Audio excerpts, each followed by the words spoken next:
Good afternoon सनाफोर दिनैनि आंनि भिडिअ'आनो जाहैबाय गसाइगाव जिल्ला बर' थुनलाइ आफादनि मावखुलि खुन्थिया गायसननाय बेखौहाय दिनैहाय गायसननाय जागोन गासिबो रेडि खालामनानै दंखाजोबो नै स' आं बेखौनो नोंसिनो खोन्थानो आखायाव लादों सनाफोर आंनि भिडिअ'खौ नायलांबानो जाबाय आरो हनै जोंहा थुनलाइ आफादनि सासे मावगिरि सोद्रोमा निलिमा बायदेव गसंनानै दङ दा जोंहा बिनि गाहाय आलासिया सोर जागोन सोंना लादिनि बायदेव गायसननायावहाय सोर फैगोन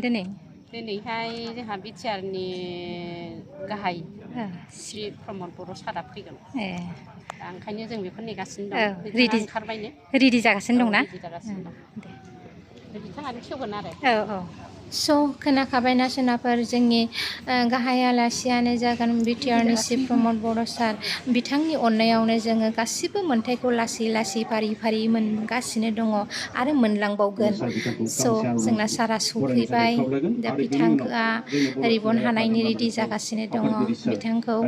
गांसे आर'नाइजों बरायनानै लाग्रोबाय आरो बे समाव जोंनि बे गोथार हाबाफारिखौ जोङो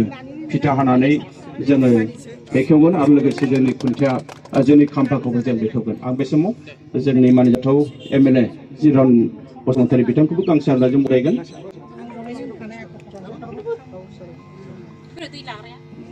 आङो मानिजाथाव बे जोंनि गेदेमा साथाम बिथांमोनखौ जोंनि बे फिथाखौ हास'नाय आरो लोगोसे जोंनि खाम्फाखौ बेखेवनाय हाबाफारिखौ मावफुंनो थाखाय गिबियावनो खावलायग्रोबाय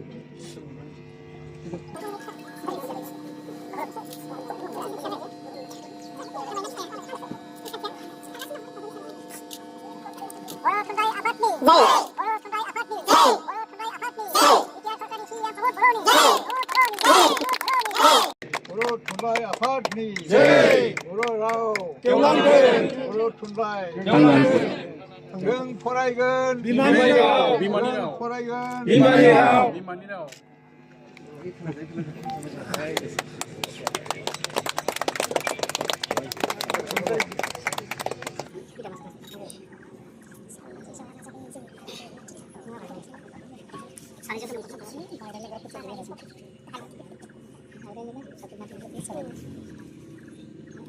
दा बहाय फंनैसो बुंनानै आं बिसोर गथाय होनोसै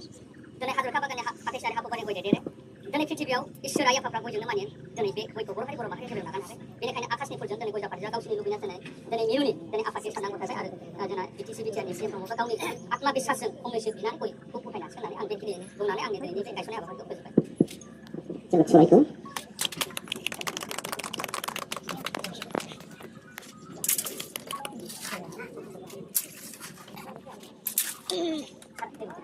ये मोनसे खमा रायजोफोर दे नालेंखरा मोनसे खमाने सानजा साइडजों उखुनानै सानजोबाय नालेंखर सुखांनानै उखुनाय खथा थानाय साबा सार माबादि गावो बे मोनसे खमा उनाव दिनै गाहाय खुन्थिया गायसननाय बे हाबाफारियाव बाहागो लानो हानाय बर' थुनलाइ आफादनि आथिखालनि आफादगिरि लोगोसे बर' माहारिनि सासे गेदेमा थुनलाइगिरि सानसुमै सार प्रफेसर सुरत नार्जारी बेवहाय बाहागो लानो हानाय जोंनि एमएलए बिथां इउएन बिथां आरो गासैबो दैदेनगिरि नोंथांमोन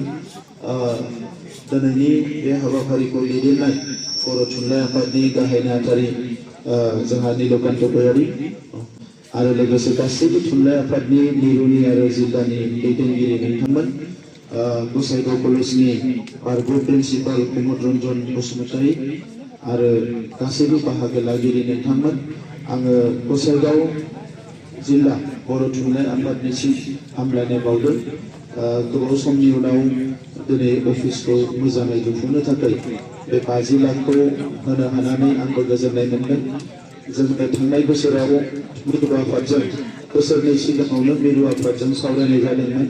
जे मावखुलिफोरखौ लुनांगौ आरो तामुलपुराव जेला बर' थुनलाइ आफादनि जथुम्मा जायो अब्ला आसामनि चिफ मिनिस्टार बिथाङा फोसावदोंमोन जे जेसेबां जिल्ला दङ बेवहाय अफिस लुनायनि थाखाय बड'लेण्डनि बाहेरनि जिल्लाफ्राव अलरेडि रांखौ होबाय आसाम सरकारनिफ्राय बड'लेण्डनि सिङाव थानाय जिखिनि जिल्ला बै सफैनायाव एसे गोबाव जानो हागौ होननानै बे बोसोराव गासै जोङो गंग अफिस बेवहाय 50 लाख होनाय जादों गासै 3 करोड़ आरो मिरुनि जि क'क्राझारनि अफिस बेखौ थिक खालामनो थाखाय मोजां खालामनो थाखाय लाइब्रेरिनि थाखाय बेवहायबो 1 कोटि होनाय जादों।